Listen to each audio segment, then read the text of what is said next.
Vote আসে vote যায়, কিন্তু হয় না রাস্তা সারাই। এবার রাস্তা সারাইয়ের দাবিতে ধুন্ধুমার কাণ্ড। রায়গঞ্জে রামপুরে টায়ার জ্বালিয়ে রাস্তায় বসে দফায় দফায় বিক্ষোভ দেখান সাধারণ মানুষ। রাজ্য সড়ক অবরোধ করে বিক্ষোভ দেখান তারা। দীর্ঘদিন ধরে রাস্তার বেহাল দশা।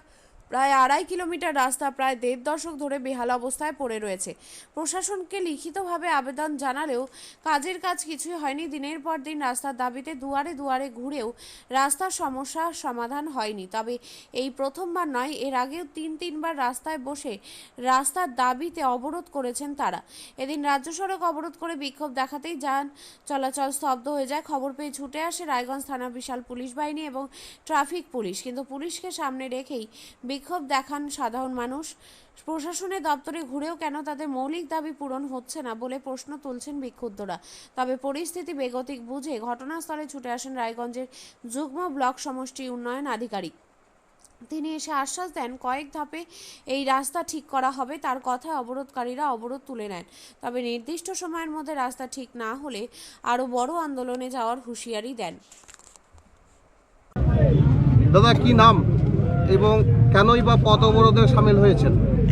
আমি এখানকার স্থানীয় বাসিন্দা, আমার নাম মনোজ সিংহ। আমরা এই যে পাশের রাস্তা আপনারা দেখছেন বেহাল দশা যেটা আছে, এই সংস্কারের দাবিতে আমরা বারবার মাস পিটিশন দিয়েছি, বিডিওকে লিখিতভাবে জানিয়েছি।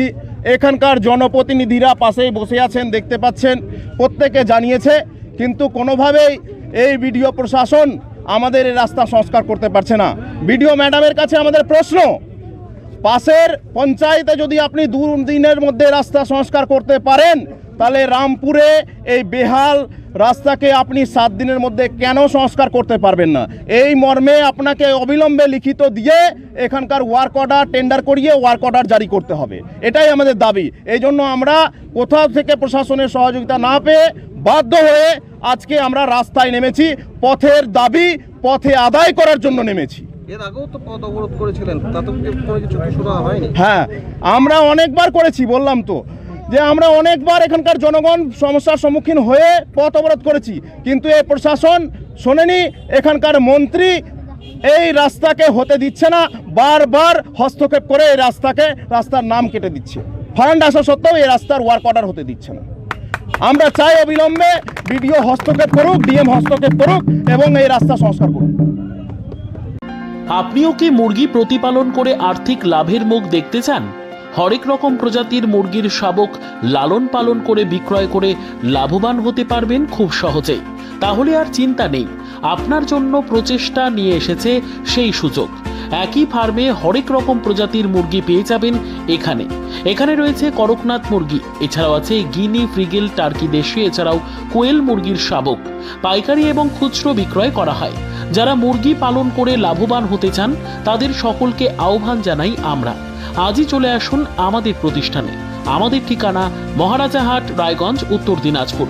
মোবাইল নম্বর 8250428960, 8145717292, 9907063902। শিক্ষাই জাতির মেরুদণ্ড। ছোট ছোট শিশুদের প্রাথমিক শিক্ষা পরিপূর্ণ না হলে আগামীতে সেই শিশুরা সঠিক পথে চলতে গিয়ে হোঁচট খায়। শিশুদের এই শিক্ষার প্রয়োজনীয়তাকে সামনে রেখেই গত 1 বছর ধরে পরিষেবা দিয়ে চলেছে জিনিয়াস এডুকেয়ার একাডেমি। শিশুদের অত্যাধুনিক শিক্ষায় শিক্ষিত করে তোলার একমাত্র বিশ্বস্ত প্রতিষ্ঠান এই একাডেমি। এখানে অভিজ্ঞ শিক্ষক শিক্ষিকা দ্বারা যত্ন সহকারে মাতৃভাষা বাংলা মাধ্যমে পড়ুয়াদের শিক্ষা দেওয়া হয়। একেবারে খেলার ছলে বিনোদনমূলকভাবে বাচ্চাদের এখানে পাঠ দেওয়া হয়। পড়াশোনার পাশাপাশি বাচ্চাদের বিনোদনের ব্যবস্থাও রয়েছে এখানে।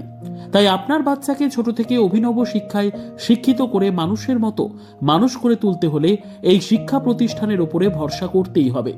আমাদের ঠিকানা জিনিয়াস এডুকেয়ার একাডেমি, স্থান ঘুঘুডাঙ্গা মোড়, পোস্ট ভূপালপুর, রায়গঞ্জ, উত্তর দিনাজপুর।